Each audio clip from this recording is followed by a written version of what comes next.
What's going on, people? It's week 10, NFL season 2025, but I don't give a damn. It's weekly recess, Jersey Nerds Productions, Mitchell Lea, Brandon Tew, and Tommy Grant. The 2025 season is officially in the books as far as I am concerned, because the New York Jets have, well, they've closed the book. They've closed the book on it. Now all there's to do is lose. As it's funny, the Jets just had their bye week, and yet we can't not. I was prepared to not talk about the Jets until the Week 10 preview, and now I feel like we have to talk more about the Jets than we do the other two teams. But we'll come back to the Jets. Let's start with big winners, all right? Not the Miami Dolphins.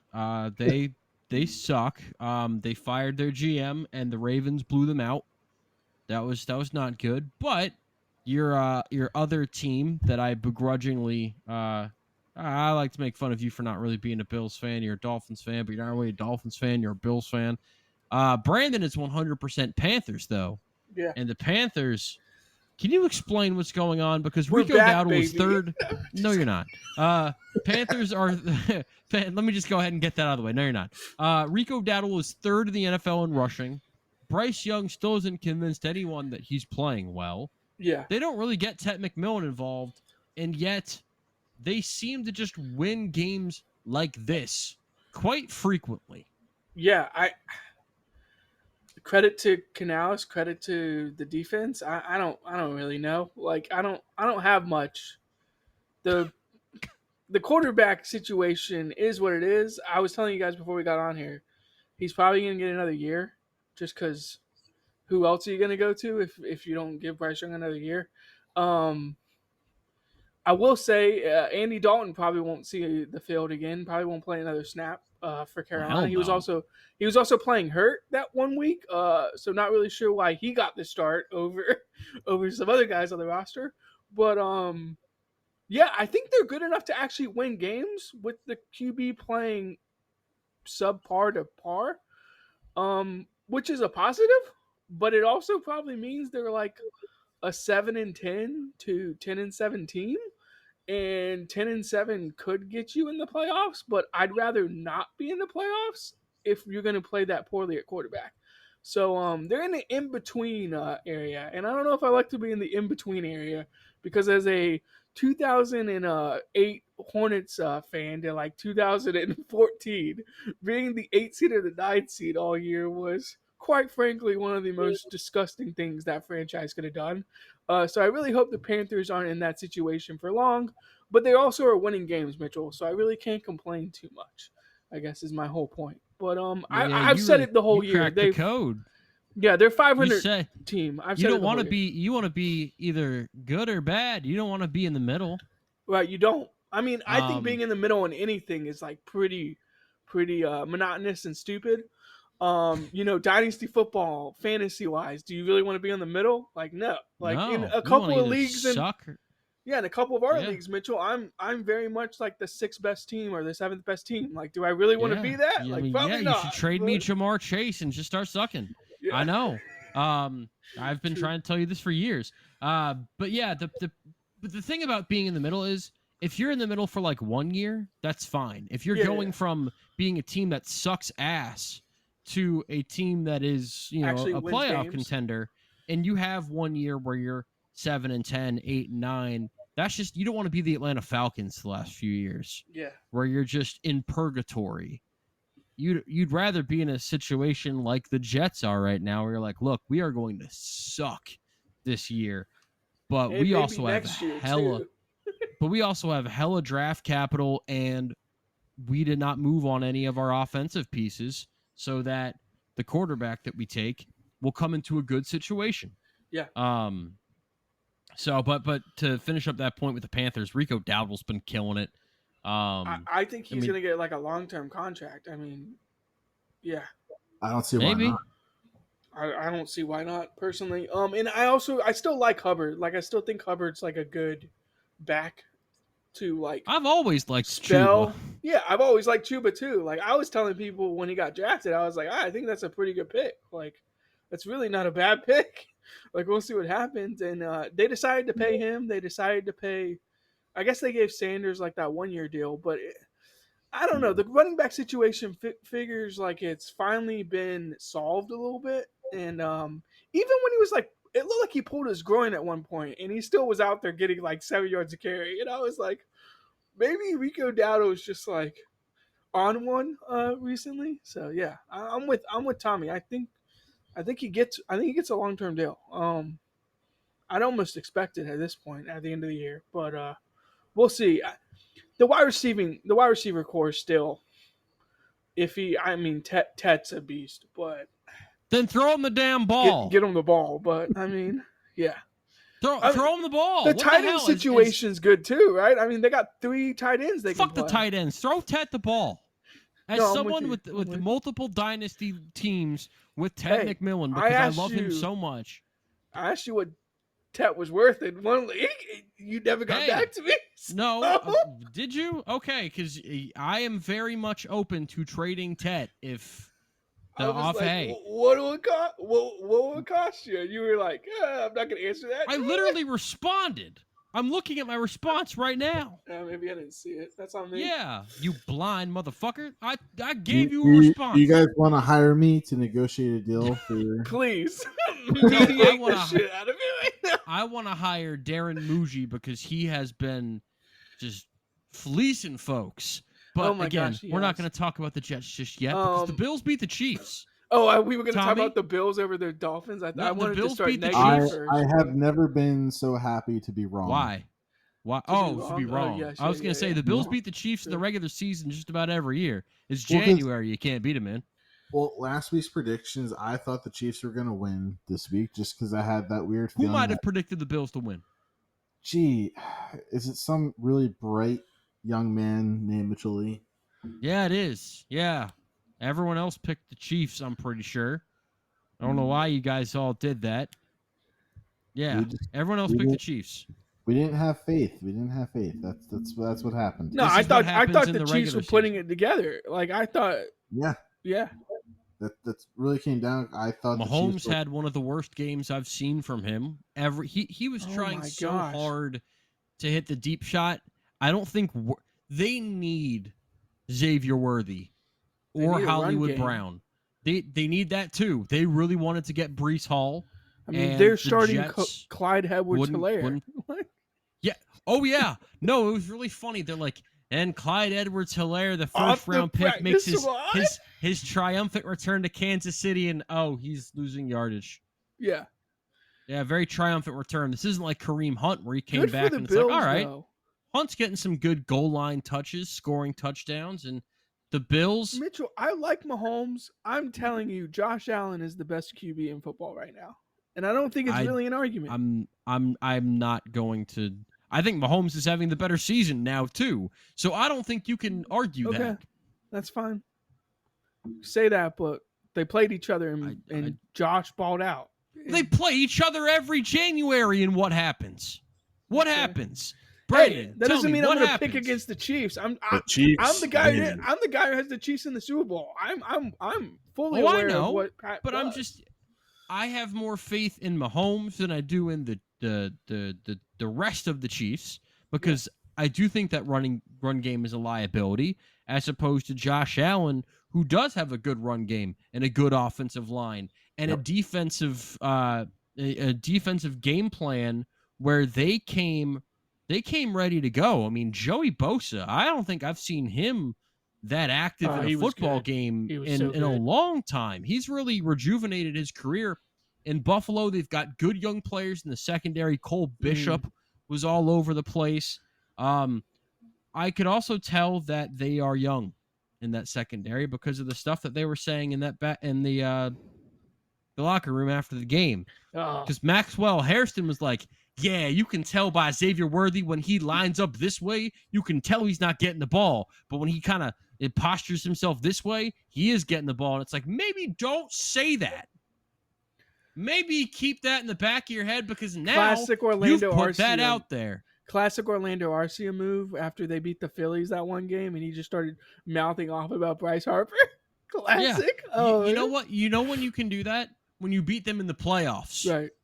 When you Yes. beat them in the Classic. playoffs, you can say those things because now the coaches are going to say, hey, Xavier, let's work on this Like, so let's that we can line take up a those little bit tendencies better. away. Yeah, let's line up a little bit better. Or, hey, next time when you're getting the ball, line up the way that this guy said you do when you don't get the ball, you know? Yeah.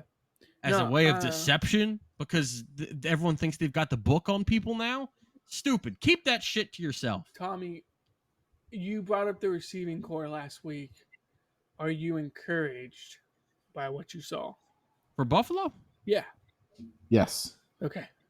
I mean, I think they definitely play a lot better. I like seeing Kincaid actually catching balls. Hey, He was good. He was You know, good. I mean- We said he needed to be. Yeah. I mean, the Bills have always, I mean, at least this season, I feel like relied much more on the run game, essentially James Cook, and kind of spread out the wealth when it came to receiving players. But this was definitely a Kincaid game.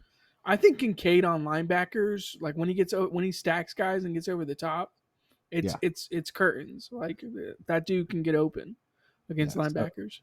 So this game definitely boosted the confidence in a lot of people on the Bills' remainder of the season, because I know the hiccup with the Patriots and the Falcons definitely were big upsets that people were not expecting. So having a matchup against the Chiefs and still coming out on top and actually looking good and playing a good game was what we needed. Yeah. I mean, they can also run the ball. Maybe they can't do it at a We know high they can run the level. ball. I mean, Cook is always cooking. But remember, like two or 3 weeks ago, Mitchell was like, "What do they do at a high level?" I think they've been running the ball at a pretty high level since that comment. Not that you were wrong beforehand, Mitchell, because I don't think they were doing it at a very high level 2 or 3 weeks ago. But I think the last 2 games or so, like clearly against Carolina, they just did whatever they wanted to, and honestly, against the Chiefs, they kind of lined up and was able to get like 5 yards here, 6 yards there, and then that just opens up play action, and that opens up Kincaid and other guys to get open downfield in deeper crossing patterns and stuff like that, or deep corner routes. So I like the Bills. I'll say this right now. I think my Super Bowl matchup would still be Bills Eagles. I think I'm still going with my preseason prediction. I think Indy has I mean, we'll get to them. I think they have a discussion. But if you ask me what even team out more of the so AFC, after today. Yeah, exactly. If you ask me what team out of the AFC I would take, I'm taking Buffalo.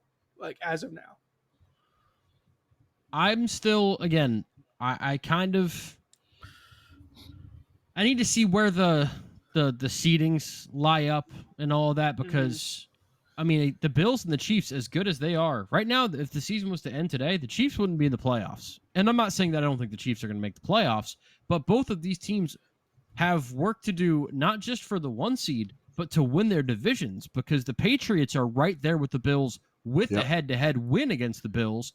The Chiefs are a game back of the Chargers, and does that say 2 games back of the Denver Broncos? Now, they play the Broncos twice. They've played the Chargers once and lost. So, regardless of what you think, these teams have work to do. And so, if I had to lean towards one of them, I'll take the one that's gotten to the dance before with Kansas City. But I do like what Buffalo is doing. We talked a lot about their run game. They've used Khalil Shakir in their run game a lot, not as far as just like handing him the ball, but like the screen passes being an extension of the run game, basically. Yep. And their offensive line is very good at getting out in space and blocking.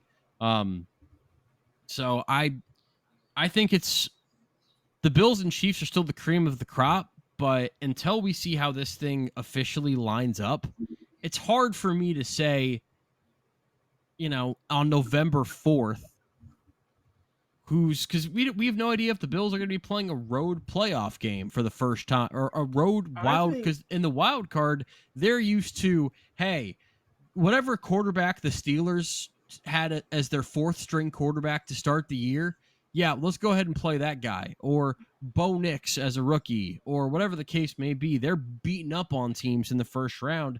They haven't really had a fight. in the first round of the playoffs in quite some time. I mean, it's a one and done scenario. It's a winner go home in the playoffs. But if you had to ask me, like, Bills in the wild card against any of these teams outside of Kansas City, I'm taking the Bills. Like, I think I am. Like, Josh Allen is the X factor. Like, he is the guy who can carry you to victory. So, I guess that's my whole ultimate point. Can he carry you to victory in January the way that Mahomes can? That's fair. No, look, it's been proven. It's gonna be their year. It's gonna be their year. The curse of Buffalo is real, man. What year is this? Is this the fourth year in a row that we're saying that? I don't know. I'm not saying it's never gonna happen. I'm just saying that at some point I kind of need to see it to believe it. Yeah, but see all that optimism. You know what else? You have, it's like having that week one optimism for Mitchell Lea with the Jets. We try and carry that throughout the year. Of we still got a chance. We got to make this. Well, hey, that's a perfect pivot point to the New York Jets, who have been the talk of the town with the trade deadline. As how the deep Jets, do you want to go with this? I mean,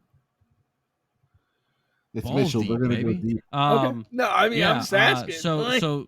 So Sauce Gardner traded to the Colts 2 first-round picks and Adonai Mitchell coming back to New York. This was a really unexpected move. Not even Sauce saw it coming. The Jets weren't really even trying to trade Sauce, but the offer coming in from the Colts, they just kept calling. And apparently they just really wanted Sauce Gardner, and the deal was too good to pass up. Chris Ballard is like, please, come on. Wait, we believe in Daniel Jones. Don't block my number. I have it off. Honestly, I think that was why. They also trade Daniel Jones knocking on the door saying, hey, we have a chance to go to the Super Bowl this year. You guys don't. Send them my way. But Quinnen Williams traded to the Dallas Cowboys for a first-round pick next year and a 2026 first, as well as defensive tackle Mozzie Smith, which I'm going to. Could they not just have Micah Parsons first for things the first. Same thing? I'm just very confused by. I'm going to start Quinnen Williams. I'll start with the Quinnen trade from Dallas's perspective. This is stupid as hell. First of all, you have Kenny Clark, Osa Odigizua, and Quinnen Williams. You're going to have a lot of money tied into your defensive tackles when you could have just paid Micah Parsons. That's what who is a better player than those guys. It's not like you're even spreading the wealth. You're just paying a lot of defensive tackles now, and this is less money that you could potentially pay George Pickens, who's having a really good season for you. This also doesn't solve your problem of edge rush. This doesn't solve your problem of the fact that your secondary is fucking awful. I was going to say, if you got Sauce and Quinnen in it doesn't deal, solve your problems. Okay, yeah.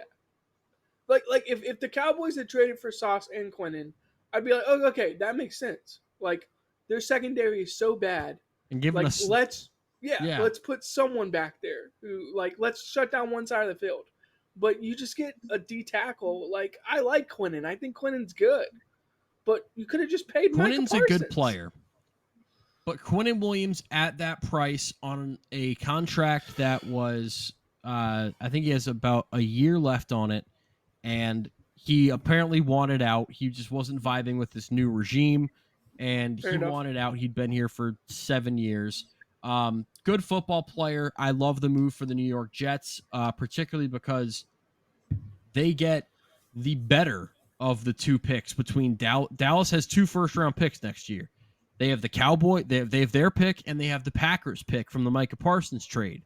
So if Jordan Love rips his Achilles and the Packers go 3-14, then guess what? That's the pick the Jets get if it's the better pick. If the Cowboys go 7-10 and the Packers go 12-5, they're going to get the Cowboys pick. So either way, I really like this for the Jets. Quinnen Williams was not going to be extended for this team. And plus, you kind of just run your course with players at a certain point where it's like, all right, We're not going to win with you.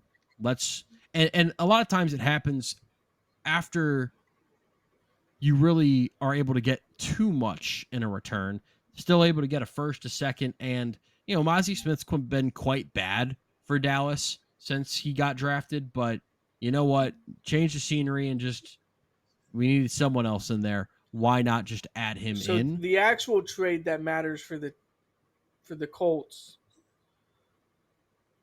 getting Sauce back for 2 first and Mitchell is very interesting.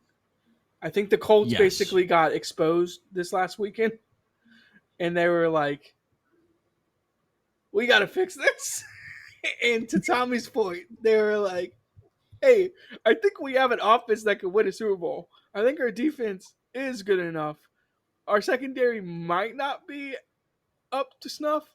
Let's just go get a top 5 corner in the league." It's basically what they said. See, that confuses me because as someone who watched that Colts Steelers game intently for the first 3.5 quarters of it, Yeah.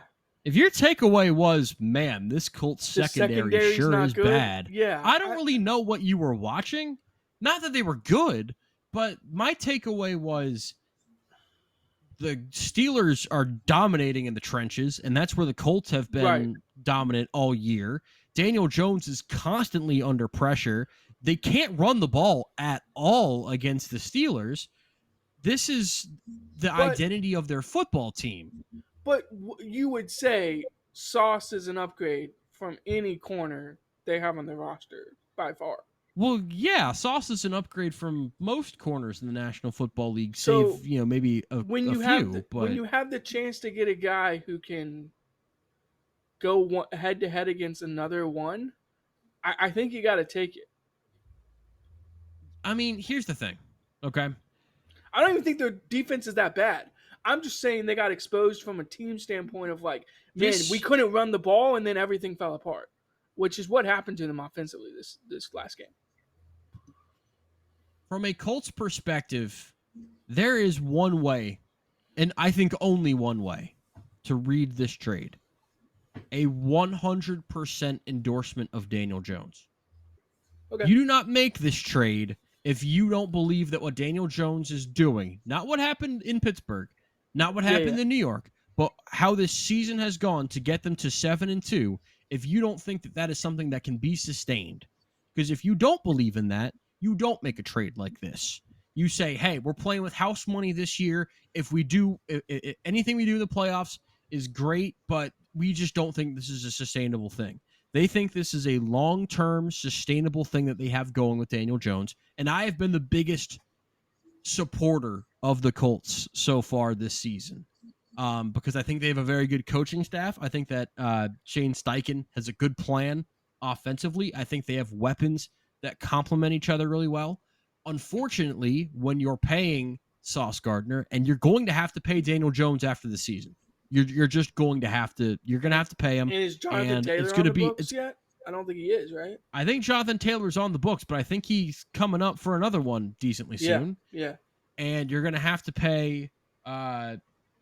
You've just paid your offensive line, so the complementary group of weapons of Pittman, Downs, Pierce, Tyler Warren. I mean, Warren's the one where you're like, oh, we can wait a couple of years. Like, we don't need to get Tyler Warren. Exactly.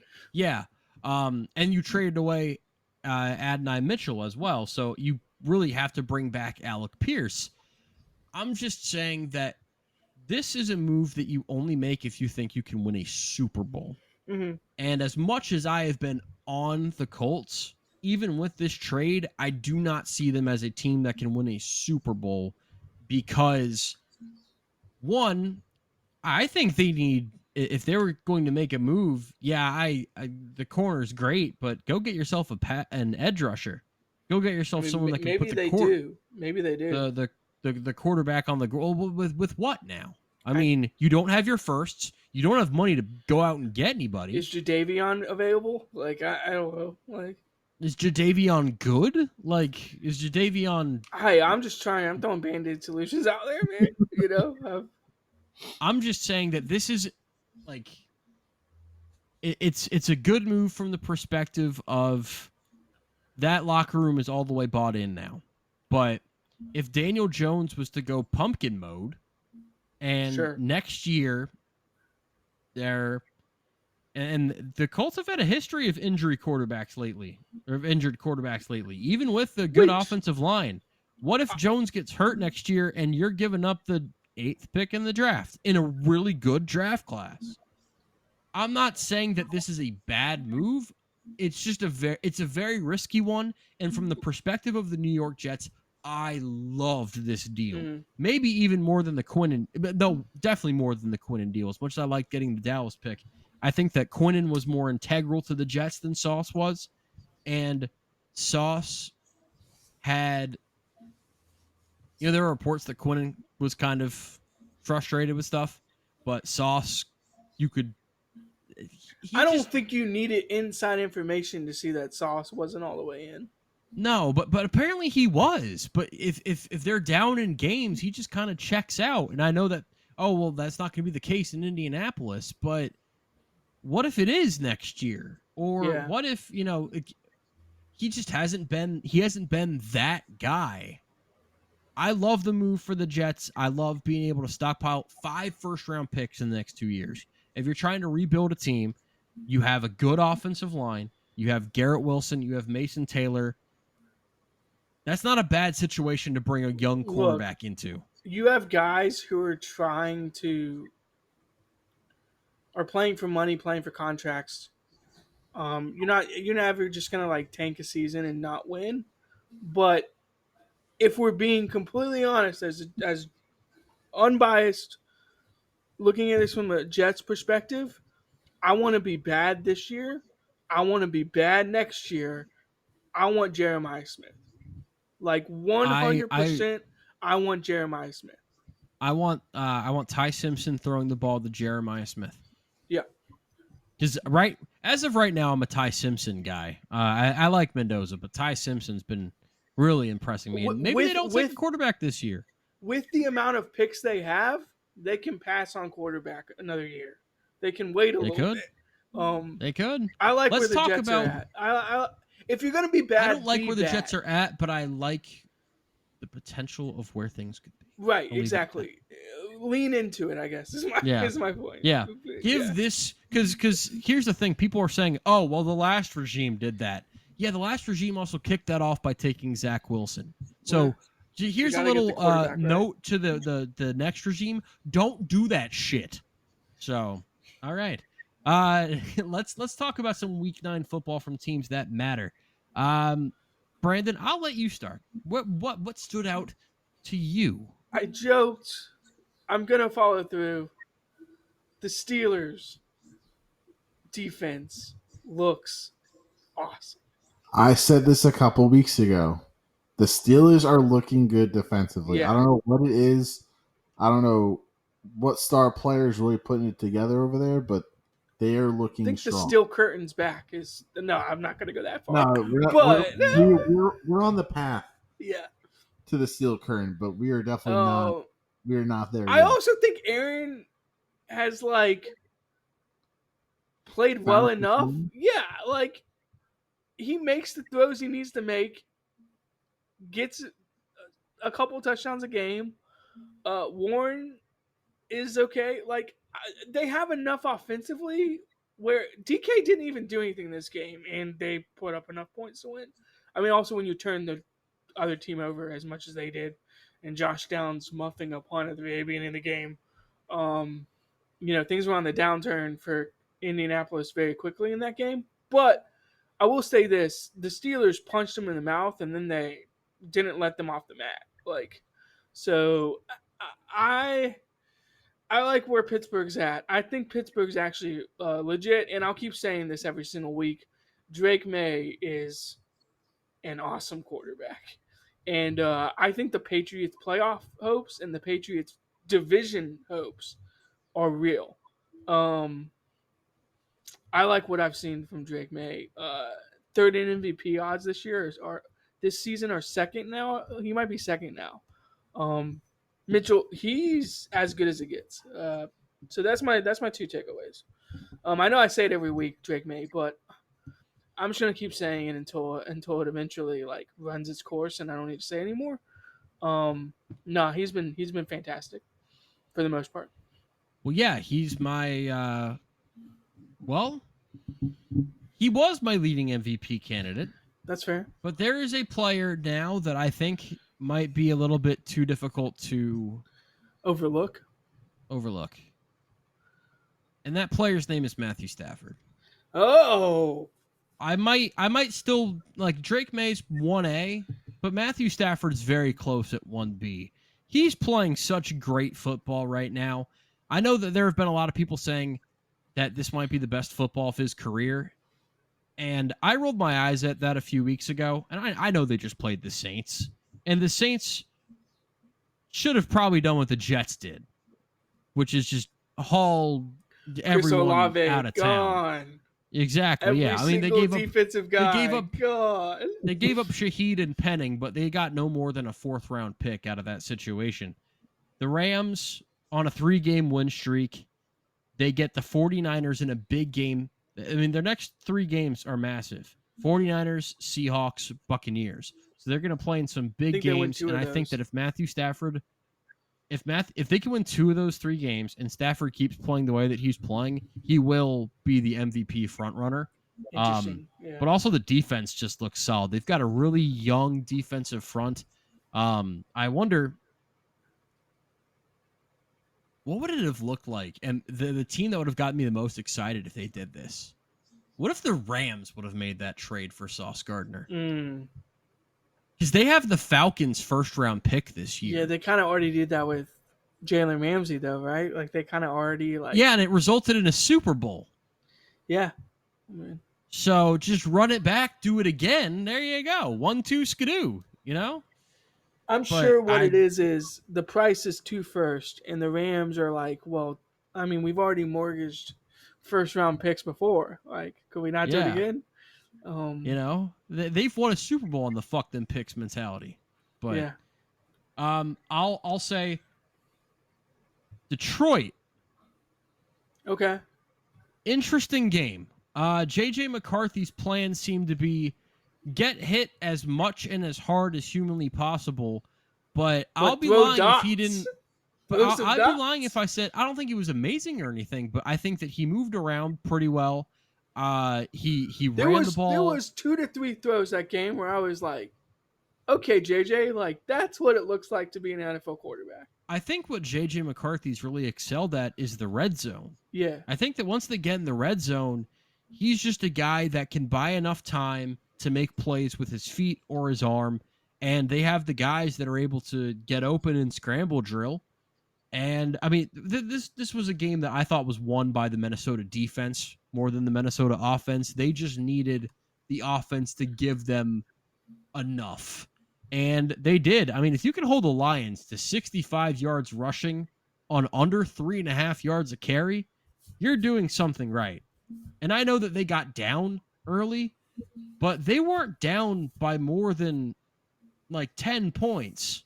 And Detroit is known for, we're going to run the ball regardless because that's how we're going to score. I know they have so much talent. I'd love to see 21 personnel. Like, get Montgomery and Gibbs both on the field. Yes. Like, I don't really understand it sometimes when they're like, it's time to, this is a Montgomery drive. And it's like, Jahmyr Gibbs can literally break a play at any point and score a touchdown. Like, at any point in the game, he could break a big run, a big pass catch. Like, you got to get him on the field more. I'm really perplexed by what they do sometimes, but that's just me. Well, you want to talk about perplexing? The Washington Commanders season is over. Yes. I mean, it is done. And I know that last year I was proclaiming Jaden Daniels to be a top 5 quarterback, and this has been a come down year for, and this has been a come down year for him. But I'm not even sure you can really even blame him because everything around him has gone to shit. People are also like upset that he was in the game at that point. He hasn't played at all, hasn't got any reps. Like, it's like, I know it's a blowout. I'm sure he wanted to be out there. But you got to give him the ball and be like, especially if he comes to you and he's like, hey, like, can I stay in? Like, I give me the damn ball. Yeah, I need the ball. Like, it's just an unfortunate injury. Like, he gets rolled up on his leg and then he sticks his arm behind him and I guess what was his elbow or something. Like, yeah, it's just unfortunate. Like it, like that tackle wasn't even that crazy. It was just like an innocuous, like he's scrambling to his right and gets tackled weird and puts his arm down and he gets pinned behind him, and then all of a sudden it's like, oh, now their season's over. And I don't think that's a bad thing. I mean, it's not great, but like just sit Daniels the rest of the year, maybe sit him next year for like half the season, and I don't know, like run it back at some point. Like he needs to get 100% healthy is really my ultimate thing in saying this. You can't rush him back or anything like that. But Darnold looked good in that game. I mean, dude, we've been saying this about convinced. Sam Darnold. Oh, but we've been saying about Sam Darnold for years. He looks awesome. I need to see it in playoff football. Also, so Sam Darnold's a player that you can go, hey, the regular season, I'm not putting much stock into it. But Josh Allen, glah. Yeah. Hey. Be consistent. Josh Allen is the best. Hey, I'm not from Buffalo. Fuck that what dude. What are we doing? Josh Allen. For me. Don't say Josh Allen won an MVP last year. What are we talking Tommy about? Said right fuck now? that dude too. He lives at 877 Red Road. No, I'm just kidding. I have no idea where he lives. Mitchell, the difference is Josh Allen won an MVP. When has Sam Darnold won an MVP? Yeah, maybe 2 months from now, you know? Like, okay. I think Sam is good. This is Josh Allen's year. No, this is also my protest. I will put Sam Darnold above Josh Allen in the current MVP. This is my protest against the Seahawks offensive coaching staff.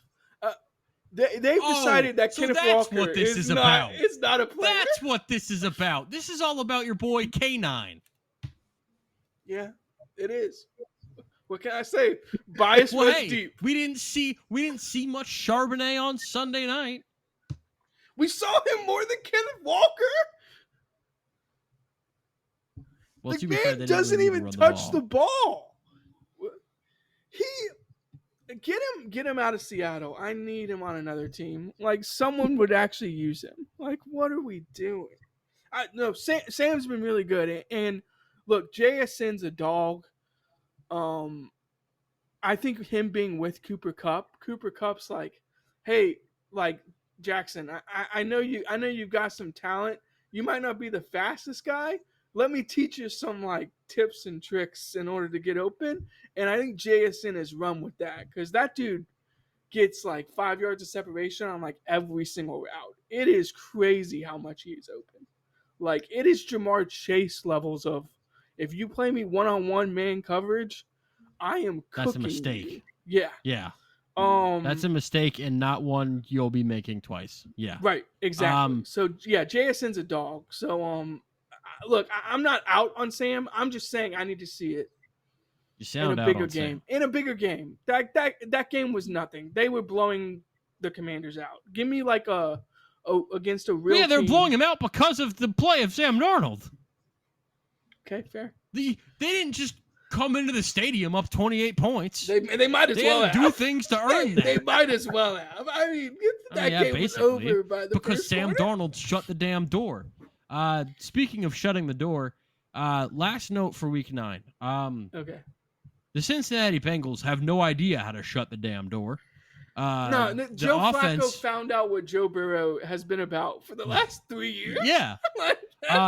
And what's funny is the Bengals were in a situation where they were about to be on the exact opposite end of last week where, hey, we made a big comeback late. We scored a lot of points. T. Higgins we recovered a non-side kick. Open. Yeah. And then Colston Loveland just... How do you not tackle him? Well, I read an interview. Okay, so it was the same guy that on a 4th down against the Jets had a chance to sack Justin Fields and just kind of like pulled up a little bit. Jordan Battle, who I will be dropping from my fantasy team here shortly. He gets a lot of tackles, but not in big moments. He basically said, yeah, we had the plan in place. We just kind of needed to make the tackle, which is funny because he said we when it was him. It's literally him one-on-one with Colston Loveland. Make the tackle. But he said, our plan worked. Shit, the kicker wasn't kicking good. He was probably gonna miss. Like what? Make the tackle. You made the kicker irrelevant by not tackling him. The Cairo Santos does not have a leg. If they make that tackle, also I think Santos has been hurt. Like I really question if Santos could kick over 50 yards. Like if he makes that He's tackle, the Chad Pennington of kickers. He's automatic in a certain range, like but don't go beyond that range. Yeah, 45 in, he's automatic. But like if he makes that tackle, they probably win. Yeah. I mean, just ridiculous, honestly. But he didn't. But he did it, yeah. All right. Okay, Mitchell, can I get this one thing out there? Joe Flacco's going to realize, probably by next week, my best chance to succeed is to just throw the ball up to T. Higgins and Jamar Chase. Like, every single chance I get, let's throw those guys the ball. Like, that is basically what he's going to do. We already saw it that one week. That's the only thing he can do because their defense is shot. Yeah. I mean, the Bengals-Bears was just who can score more points in the game because our defense just didn't show up today. Yeah, I don't even know if I'm in on, like, Ben Johnson and Caleb Williams. That's a completely different discussion, but, hey, at least they won a game. I mean, that was a hole shot. That was a hole shot by Caleb Williams, Mitchell. Like, that was a dot to Loveland. So I give him credit for that. I am mildly in. I think Caleb has been playing a lot better recently than people have given him credit for. Yeah. So I will say that I am putting one toe in on the whole Caleb Williams thing. Nice. All right. Week 10, we got a good one. Thursday night football. Las Vegas Raiders. Hey, Geno looked good. Brock Bowers dominant, but they lose. No, I got to take back on my Geno slander. Denver Broncos. Don't let Bo Nix have a pulse going into the fourth quarter. Otherwise, he will beat you. Broncos 8.5-point favorites. And I like the Raiders to cover, but I think the Broncos win. I don't think there's much doubt in my mind that Broncos are winning this one. They also just traded Jacoby Myers away. So maybe some more time for my guy, Jack Bash. I don't think the Broncos cover here, but give me the money line. Yeah, give me the Broncos. All right, we got the Falcons. I don't think they win 9. 9 seems a lot. 9 on a Thursday night turnaround. 9 points seems like a lot. We got the Falcons and the Colts. Colts 6.5-point favorites in this game. Now, I don't know. Like, everyone assumes that Sauce Gardner is going to play. Does he have a German passport? Like, yeah, you can figure that stuff out. I don't think it's. I don't think it's as hard to get into Germany as it is in other countries. This is a bad week to join a team on a short week. No. So, I think it's great. Line up 1-on-1, man to man. We don't need you to know any other concept. You got that guy. I will take the Drake London overs. I mean, we saw what he did to Christian Gonzalez, and that's fair. Corner on the exact same caliber. No. He was doing that to Marcus Jones. Well, he was watched also that game. Marcus Jones. Well, he did it a couple He was times. Doing it to he was doing it to everybody on the damn field. True. Fair. I'm very tempted to take Atlanta to win this football game. Oh, please I will not do it. Please don't. I will not do it. But they very nearly beat the Patriots. If they had a kicker, they would have beaten the Patriots. I don't think that game was as close as it felt, to be honest. They were always in it. They were always in the game. I'm going to take the Falcons to cover, but I will still take the Colts to win. I'm just not betting the Falcons until they prove me otherwise, or it's like a really bad team. I'm going with the Colts. I'm with Mitchell. Something's fishy here, but I'm going Colts. Yeah. It's not even that. I think it's fishy. A really bad team like the Miami Dolphins? Yeah. It'd have to be like Titans, Dolphins, Panthers. Well, actually not even Panthers because they blew them out. So, yeah, I don't know. The Falcons are, like, again, the worst team to watch in football. You just don't know what you're going to get week to week. I don't think the worst team to watch would have Bijan Robinson and Drake London. Okay, from a consistency standpoint, I refuse to bet. I refuse to have to think about the Falcons winning a game. How about that? So, yeah, give me Colts. Give me them Colts. I have faith in Indiana Jones. Okay, fair. All right. Cleveland Browns at the New York Jets. Yeah. Truly the game everyone will be tuned into this week. I can't wait because I know I will be. We don't need I to spend that much time on this. Come on now. I'm actually very worried about this football game. I need the Jets to lose this football Are you game. worried that somebody's going to watch it? Well, I'll be watching it. I'm gonna take the Browns to win, but I have no confidence in this because if Dylan Gabriel's the starter, I just don't want to. Like if Shador was starting for Cleveland, I'd be all on Cleveland. This sounds like an Atlanta for me thing. You just don't want to be on the Brown side unless it's a bad team. But they're facing a bad team. Like I could see because the Jets, the one thing they don't do on offense is turn the ball over. They also got Myles Garrett to contest with. And I think Myles Garrett was a little bit annoyed he wasn't on the field 2 weeks ago. At the end of the game. So he was on the field. He just wasn't winning. I don't know. Didn't they take him out with like at the fourth quarter or something? He was kind of pissed. He had about 5 sacks and he was pissed because they were losing. And everyone's like, "Yeah, you signed the contract, buddy. You knew what this was." Yeah. But yeah, I'll go Cleveland. Cleveland. Yeah, same here. All right. I don't like it. Dylan Gabriel's not. I don't know if he's. Yeah, I don't know if he's not a fan of this. I don't want to take the fucking Jets. Like half of their receiving core is new people, like Adonai Mitchell and John Mechie. Just gonna come in there and be like, "Hi, Is the next pick NFC South related? I think we can make this very quick. It's Saints and Panthers. This is Panthers. one. Yeah, let's go quick. Panthers here. Panthers. Yeah, I think the Panthers win. I think the Panthers cover. I think the Saints are in give up mode. Patriots Buccaneers. Here's a good one. Okay, 1 o'clock. Yep. Buccaneers 2.5 point favorites coming off a bye, and I'm taking the Patriots. Mm-hmm. I think the Drake May MVP conversation is going to go into overdrive after this week. And I think that the conversation about are the Patriots maybe going to win the division? Because I feel like people really aren't talking about that. I feel like everyone just assumes that Buffalo's going to win this thing, and they shouldn't. They still haven't played the Jets yet. They play the Jets 2 more times. So, yeah. They play the Dolphins again. I think their schedule is easy enough. They might have the easiest schedule in the league. It's between them and like San Francisco. But they're taking care of business. I mean, the Falcons game probably should have not been as I was saying, should not have been as close. But yeah, give me the Patriots. I don't think Baker has enough weapons yet. If Baker gets some guys back, I'll start having a little discussion about Tampa Bay. But yeah, give me Patriots for now. I think this might be like a little bit of a high scoring game. So oh yeah, boost the ball. I'm definitely on that vibe too. The over under is 48.5. Okay.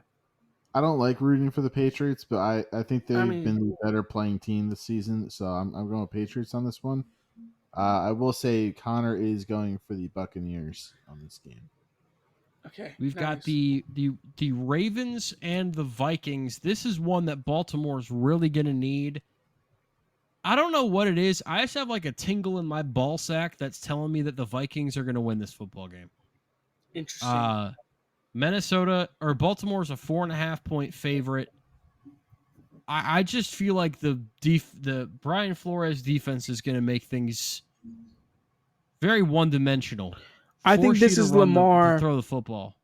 I think this is Lamar and Hallball playing for their season type vibes. I was going to say the same thing. Yeah. Give me Ravens. I like the Vikings, but give me Ravens. Does this have a loser leaves town kind of feel to it? Like if you lose this game, I would. Is it too early for that? I wouldn't go that far, but it's last week they had the Dolphins, which that's essentially an easy win. But this is Lamar Jackson. This is the matchup. This is I have to come show up or shut up in this game. Yeah, and you got that Ravens secondary also has to deal with Jefferson and Addison. Yeah, is MVP Lamar going to put up enough points to beat JJ McCarthy? I think the answer is yes. So it looks like me and Brandon are on the Ravens train. Purple versus purple. Wait, Connor's on the Vikings as well? Yes, Yeah. he is. All right, sweet. Yeah, Vikings are winning this week. What does that mean? Bills Fuck you. and Bills and Dolphins. This Bills is also a 9. quick one. Yeah. Bills There's 9.5 point favorites. I think the Dolphins cover. I think the back door's wide open. Wow. But give me the Bills. They will definitely cover, especially how they played against them last time. Definitely cover. No, And this is also a home game. This is in Miami. This is in Miami. Buffalo by 14. Not even a question. I thought you were going to say by 45. Oh, my damn. I don't even want McDaniel gone. I just think Buffalo is going to take care of business. Giants at Bears. The Giants have kind of reached that point in the season where I think that Broncos game's going to keep beating them every week. Does Jackson Dart know what a slide is? I don't think he does. He can slide to protect himself. He doesn't have to drop his shoulder into every single guy when he runs the ball. This game also feels like a backdoor cover for me. I'm going to take the Giants to cover, but the Bears win. What was the spread again? 3.5. 3.5. Oof. Yeah, give me Bears by a field goal. That's gross, though. I think the Bears are going to show up strong in this game. I don't have as much faith Finally, in the anymore. You've been picking the Giants like every week. I was riding the Dart Scatterboo high, and I was. You picked them last week without Scatterboo. The annexation of Puerto Rico is what he was looking for. Little Giants. I was hoping this was going to be their, hey, we don't actually suck still. Like, even without Scatterboo, we can hold it together. But I want to see Dable run it. This past week definitely showed, like, without Scatterboo, they're hurting and don't know how to put up the points they need. I want to see Dable run the annexation of Puerto Rico. I need the annexation. Why not at this point? Yeah. Big AFC South battle. We're still at 1:00 games, by the way. Jaguars and Texans. I don't know if CJ Stroud's playing this game, which makes it all the more weird that the Texans are 1.5 point favorites. Give me Jacksonville. I think the Jags put some distance between them and the Texans. Mills is the backup. The Texans probably would have won that game if they had CJ Stroud. Part of me wants to pick the Texans. Or fourth quarter Bo Nix. I don't know why. Is it the part of you that's making the pick? Yeah, I don't love the Jaguars. I think Etienne's going to be fine. I'm going Texans, but under the contingency that Stroud actually plays. Okay. Well, you stand on that island alone. Yeah, I'll be on the island. I'm usually good when I'm on an island like that. All right. Next up, we've got the Cardinals and Seahawks for now the 4:00 game. Seahawks 6.5 point favorites. Kyler Murray has been benched. Not really. He's not Maybe back. he's on IR. No, I think he's out for like the year, man. Like he's on IR. Good thing I have Aaron Rodgers in that league. Jeez. Yeah. I actually think the Cardinals are going to cover this game at 6.5. But I think this is a great week for backdoor covers. But the Seahawks win. Yep. Connor and I are both on Seahawks on this one. I really don't want to pick the Seahawks, but Seahawks. Next up, you've got the Rams and the 49ers. NFC West battles galore this week. Yeah. This is a blowout. Blowout. It's a 3.5 point. Rams are favored, and I've got the Rams. I'm going 49ers. I think CMC scores 2 touchdowns. Said it every week. Just think that's what it is. You're just picking the island games this week. I think Mac Jones does enough. Yeah, it's a Mac Jones type game. Just get the ball to enough people to win games. All right. Next up, you've got the Lions and the Commanders rematch of the NFC divisional round last year. This is a blowout. Lions are 9.5 point favorites, and I think the Lions should have been 20 win, and I think the Lions cover. I think they're upset, is what it is. Oh, they're going to be pissed the hell off. Yeah, and it's like how many touchdowns can we score before halftime? Oh, I think the Lions might put up 45, 50 points. Yeah. Yeah. Yeah, this is an easy one. Steelers Chargers Sunday Night Football. Chargers 2.5-point favorites, and I hate to say it. I think I'm actually starting to believe in the Steelers just a little bit. Yeah. Not as far as like making like a deep playoff run, but like them holding on to the AFC North lead and making the playoffs. I think the Steelers, they're 2.5-point underdogs, but I think they win. See, this is one of those classic cases where I'm starting to believe in the Steelers defense, and I don't think it's going to matter this game. Give me the Chargers. Ooh. Connor also went with the Chargers, but this is definitely the game I'm looking forward to the most this week. Really? Yes. Yeah, I like this game a lot. I always enjoyed watching the Steelers. I don't know why. I always enjoyed them. I think this is another Roethlisberger thing. It has to be a Roethlisberger Oh yeah, thing. definitely. I was definitely big into Roethlisberger when he was playing, and I think this is another put up or shut up game for the Steelers because obviously the win this week was a bit of an upset, and if they can hold on to that and defeat another big team like the Chargers, I think they have a really great shot for the playoffs. Well, the game I'm looking forward to most this week, Monday Night Football, Philadelphia Eagles at the Green Bay Packers. Packers are 2.5-point favorites. That's and crazy. As much as I want to just sell everything Green Bay related, the NFL's weird, man. I think Green Bay comes back, wins this football game, beats a good team, and has their best game of the year. Because why not? So, I personally think the Eagles should be favored. I don't think anything I saw last week tells me that Green Bay is ready to win a game like this. I will say the NFL is weird, like Mitch was saying, but Saquon finally got going 2 weeks ago. Then they had to buy.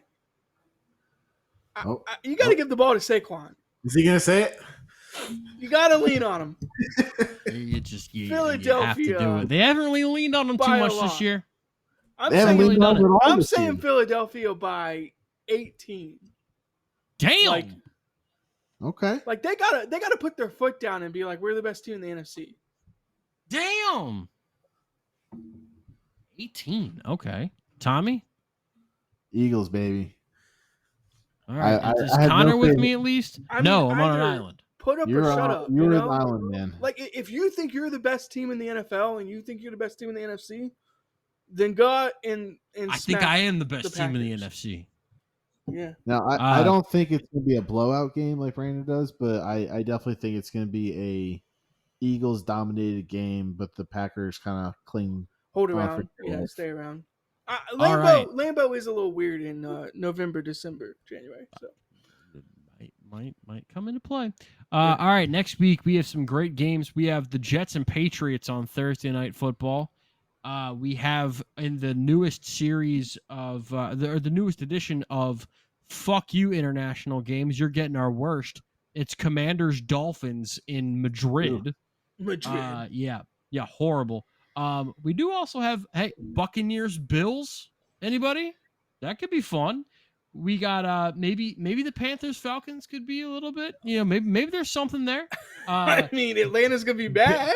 So. Bears Vikings. Hey, if the Vikings win this week, that's a big game. The Chargers Jaguars. That 1:00 slate looking fun. Seahawks Rams. That could be fun. Chiefs Broncos. I'm liking next week. I haven't even gotten to the best game of the week. We got Sunday Night Football Lions Eagles. Next week this is like Mitchell planning for a vacation. That could be fun. Yeah, this looks great. Put that on the itinerary. Yeah. Honey, let's go take a pizza baking class. This all seems great. It's like me and Sarah planning our honeymoon. I can't this is great. Pizza baking? I'm excited for next week. Going what? to Chicago? Pizza baking? Chicago? Fuck no. We're going to Italy and Greece. We're not going to Chicago. I was like, where you go? Well, we might go to Chicago, so that's why I was asking if you want to team up. No, just kidding. It was a joke. I mean, clearly they're going to honeymoon by camping on the Jet Stadium. Yeah, clearly. Yeah, you're going to end up getting traded for a 5th round pick. Mitchell, so just joint prepare honeymoons yourself. are the way to joint honeymoons are the way to keep costs down. No, oh man, That it's is too not good. happening. And before I say anything that'll get me in trouble, good night, everyone.